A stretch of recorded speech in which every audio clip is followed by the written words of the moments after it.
Praise the Lord. आप सबको जय मसीह की प्रभु का धन्यवाद करते हैं कि फ्राइडे ईयर में फिर परमेश्वर ने हमें ये मौका दिया है और आप सब आनंदित और मगन हो गए। मैं विश्वास करती हूँ कि आप सब प्रभु में ठीक हो गए। तो आइए हम आज का जो वचन पढ़ेंगे, पहला पतरस और 4:7। और आज का जो टॉपिक होगा परमेश्वर के भले भंडारी। तो ये इस वचन को कोई पढ़ेगा 7 और 11 को। सब बातों का अंत तुरंत होने वाला है, इसलिए संयमी होकर प्रार्थना के लिए सचेत रहो। यदि कोई बोले तो ऐसा बोले मानो परमेश्वर का वचन।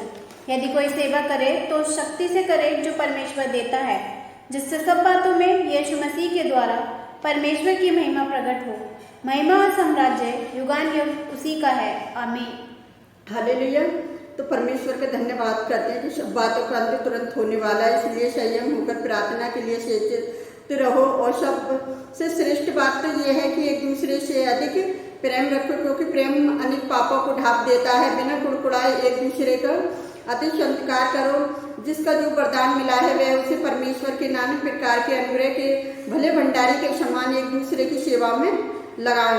यदि कोई बोले तो ऐसा बोले मानो परमेश्वर का वचन। यदि कोई सेवा करे तो उस शक्ति से करे जो परमेश्वर देता है, जिससे सब बातों में यीशु मसीह के द्वारा परमेश्वर की महिमा प्रकट हो। और महिमा और साम्राज्य युगायुग उसी का है। आमीन। तो परमेश्वर का धन्यवाद करते हैं कि कोई तो कहता है कि मेरा राज्य आ जाए, मेरा राज्य आ जाए। तो मेरे प्रिय भाई बहनों, परमेश्वर का राज्य है और परमेश्वर महान है, जो उसी का राज्य युगायुग है।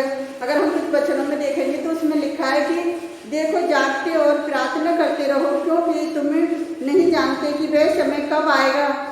और 37 में देखेंगे, और जो मैं तुमसे कहता हूँ वह सबसे कहता हूँ कि जागते रहो। देखो लूका 12:35-36 में, तुम्हारी कमर बंधी रहे और तुम्हारे दीवे जलते रहें। हालेलुया।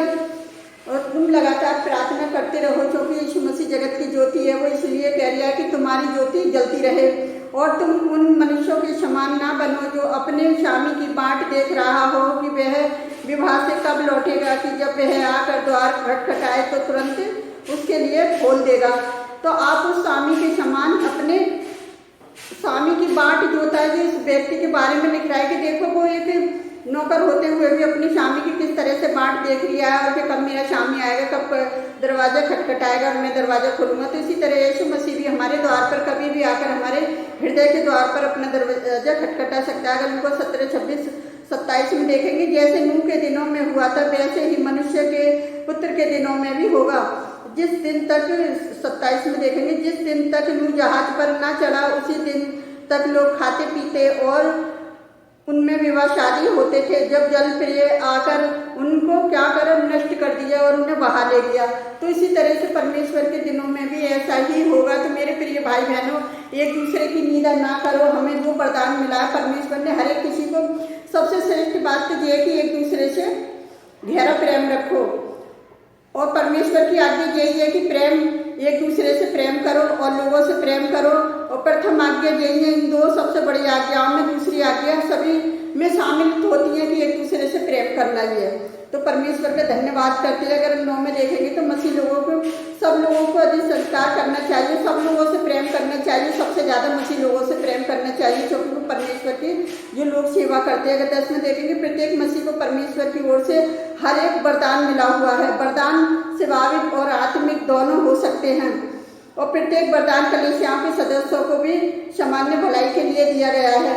और हम जो भी वरदान दिया गया है उसने में एक संसारिक या रखवाले के रूप में ग्रहण किया है। हम दूसरे लोगों के उपयोग करने में और अपने लिए नहीं।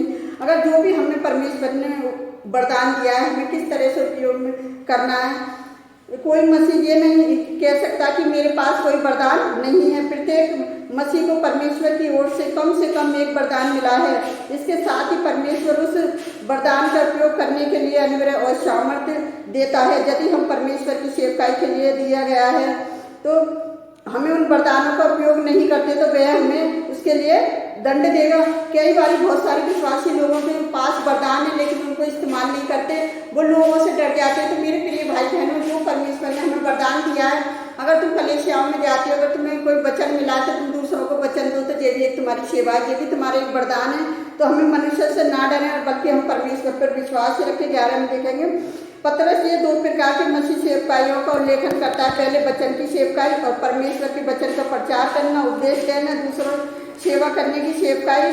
और पहले प्रकार की सेवकाई प्रमुख रूप से पास्टर प्राचीन प्रचारकों के द्वारा की जाती है। जो लोग परमेश्वर के वचन की शिक्षा देते हैं, प्रचार करते हैं, उन्हें उसी कार्य को इसी तरह करना चाहिए मानो स्वयं परमेश्वर कर रहा है।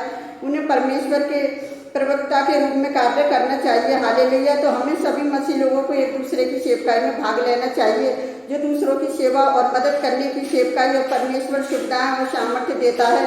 प्रत्येक आवश्यकता वस्तु भी हमें परमेश्वर देता है ताकि इस सेवकाई को हम किया जा सके। यदि पैसे की जरूरत है तो परमेश्वर वह भी देगा, लेकिन हमें हर एक काम को करने के लिए केवल परमेश्वर से की अपेक्षा नहीं कर सकते, नहीं उसकी प्रतीक्षा कर सकते। हम अपनी सारी योग्यताएं, शक्ति, अपने समय और धन परमेश्वर की सेवकाई में उपयोग करना चाहिए। जब हम ऐसा करेंगे तो परमेश्वर की महिमा करेंगे। इस संसार में हमारा परिश्रम और प्रयास सब कुछ है, परंतु हमारी आत्म लक्ष्य परमेश्वर की महिमा करना है। हालेलुया। तो हम परमेश्वर का धन्यवाद करते हैं। मेरे जो परमेश्वर ने कितने अच्छे सुंदर वचन दिए कि जब हम अपना पैसा अपने सेवकाई में लगाते हैं और दूसरों की मदद करते हैं, तभी परमेश्वर क्या करता है, हमारी सेवकाइयों को आगे बढ़ाता है।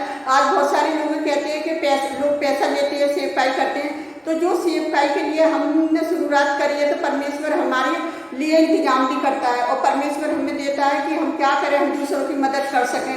तो जो पास्टरों की सेवकाई के लिए पैसा जा रहा है, तो मेरे प्रिय भाई बहनों, कोई भी ऐसी जलन ना रखे। जो परमेश्वर ने उसे दिया है वो अपने वरदान के अनुसार सबको अलग अलग वरदान दिए, चाहे वो छोटी कलेसिया हो चाहे बड़ी कलेसिया हो, जो भी वचन का प्रचार सच्चाई से ईमानदारी से कर जाए, प्रभु उनकी मदद करता है।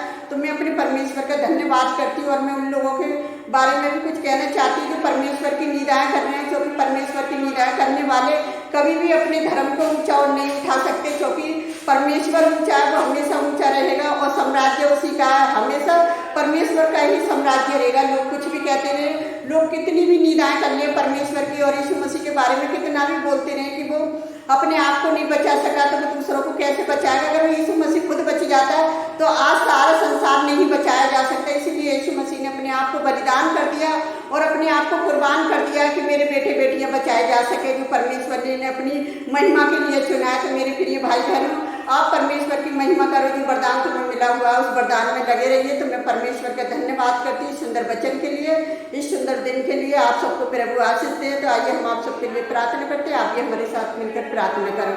हालेलुया। धन्यवाद करते हैं मेरे अनुग्रहकारी पिता, मेरे दयालु पिता, मेरे दयावान पिता। आपकी स्तुति, आपकी तारीफ हो, आपकी प्रशंसा हो प्यारे जो परमेश्वर। आप तारीफ के योग है, आप महिमा के योग परमेश्वर है, जो आपने हमारे लिए अपने बेटे को बलिदान किया पिता के उसके कोड़े खाने से हम चंगे हो जाएं, उसके लहू के द्वारा हम शिफा पाएं, तो उसकी सूली की मौत से हम जीवन पाएं। तो पिताजी, और तीसरे दिन जो हमारे लिए मुर्दों में से जी उठा के हम बहुतायश का जीवन पाएं, तो मेरी जब परमेश्वर इस बड़ी दया के लिए भी आपका धन्यवाद करती हूँ। ऐसे में कोड़े खाने लोगों के लिए व्यर्थ न जाए, उसकी सूली की मौत व्यर्थ न जाए। प्यारी जो परमेश्वर, मैं आपसे विनती करती हूँ, जितने लोग यीशु मसीह की निंदाएं कर रहे हैं कि वो अपने आप को नहीं बचा सकता, पिता उन्हें क्षमा कर, क्योंकि क्षमा करने वाला प्रभु है पिता। वो लोग फायदा उठा रहे हैं कि इसलिए कि वो शांति का परमेश्वर है, वो हमेशा शांति बनाए रखता है। प्यारे जो परमेश्वर, तो वो आपकी सेवकाई में जो भी भंग कर रहे हैं पिताजी, जो भी उधम मचा रहे प्यारे जो परमेश्वर, आप उन्हें शांत करें पिताजी, कि वो अपना काम करें और जो लोग आपका काम करते हैं उन्हें अपना काम करने दें। प्यारे जो परमेश्वर, उन सबके लिए मैं यही प्रार्थना करती हूँ कि उनको भी बुद्धि समझ दीजिए